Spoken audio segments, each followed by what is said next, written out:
Pemirsa, Badan Penanggulangan Bencana Daerah BPBD Kota Makassar mencatat saat ini sudah 8 kecamatan di Kota Makassar masuk dalam radar darurat air.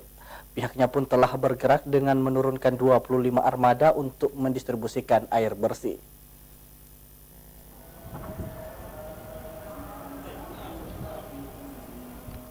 Delapan kecamatan di Makassar terdampak kekeringan akibat fenomena El Nino. Warga yang tinggal di 8 kecamatan tersebut pun kini mengalami darurat air bersih.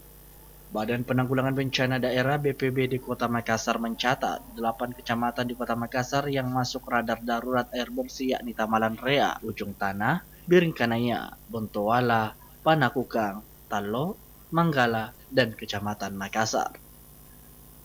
Kepala Dinas Badan Penanggulangan Bencana Daerah BPBD Makassar, Ahmad Hendra menegaskan, dengan melihat kondisi El Nino yang belum juga usai, ia memprediksi kemungkinan besar wilayah terdampak kekeringan masih akan bertambah. Ketua BPBD Makassar juga mengatakan 4 Agustus lalu beberapa kecamatan di Kota Makassar ditetapkan sebagai wilayah darurat air bersih.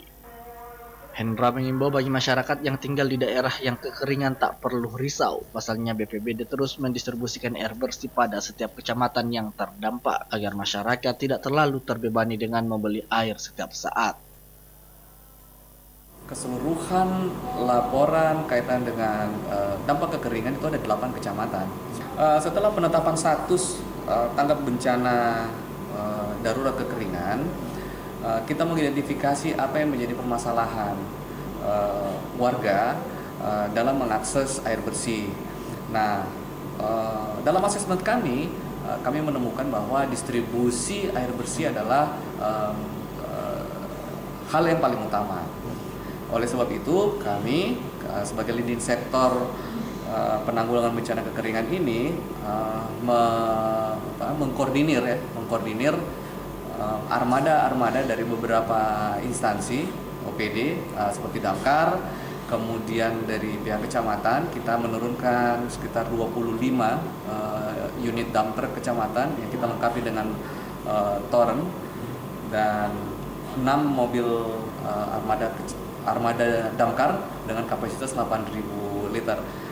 Armada inilah yang kita fungsikan untuk mendistribusi air bersih ke wilayah-wilayah atau kecamatan yang terdampak. Dirinya berharap adanya pendistribusian air gratis kepada warga agar dapat mengurangi kesulitan air dan diharapkan tidak ada oknum yang memanfaatkan hal tersebut dengan menjual kembali air gratis yang didistribusikan. Ardi Yahoo, Celebes TV. Jadi beli ke Sandi? Beli.